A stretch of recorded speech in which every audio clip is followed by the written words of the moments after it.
As we look to evaluate the limit as x approaches infinity of this product, we see that this first factor would go towards infinity, and the second one, the denominator, is approaching infinity, therefore the fraction is approaching 0, and the sign of 0 is 0.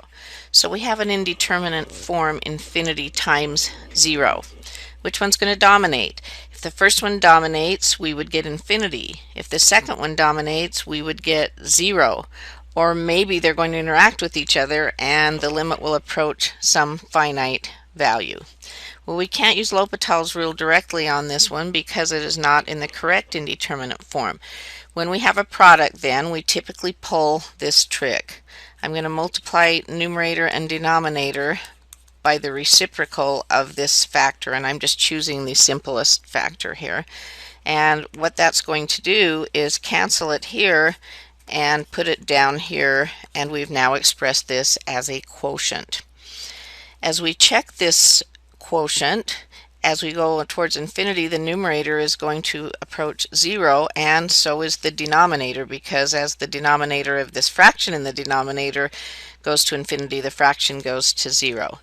We now then can apply L'Hopital's rule, and we have the correct indeterminate form to do that, so let's apply that. The derivative of the numerator is sine of some stuff, so we've got the chain rule applying. It's the cosine of the stuff. You don't change the stuff in this step, but then multiplied by the derivative of the stuff.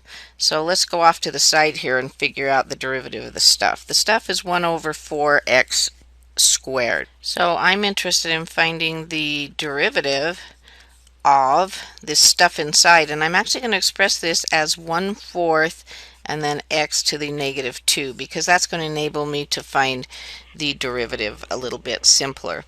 So I've got a power out in front, decrease the power by 1, and of course then we could reduce this fraction and move this back to the bottom, so it looks like we have negative 1 over 2x to the third for the derivative of what's inside. So negative 1 over 2x to the third right here. Now let's go down to the denominator, and we want the derivative of 1 over x squared, and again I'm going to express this as a negative exponent, because then when I need the derivative I've got the power rule. So power out in front, decrease the power by 1, then I'll move that down to the bottom. So it's going to look like this.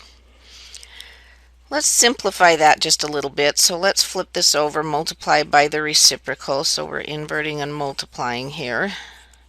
And then we would have these x to the thirds would cancel, and I'm going to just re-express this then. It's the limit as x approaches infinity of, it looks like this part right here is 1/4. I've got two negatives combining here, and then I've also got two 2's in the denominator, and then we've got the cosine of 1 over 4x squared.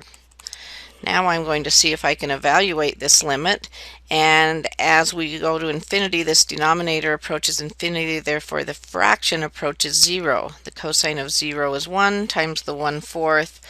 Aha, this was an interaction of the two. We are going to approach a finite value of 1/4.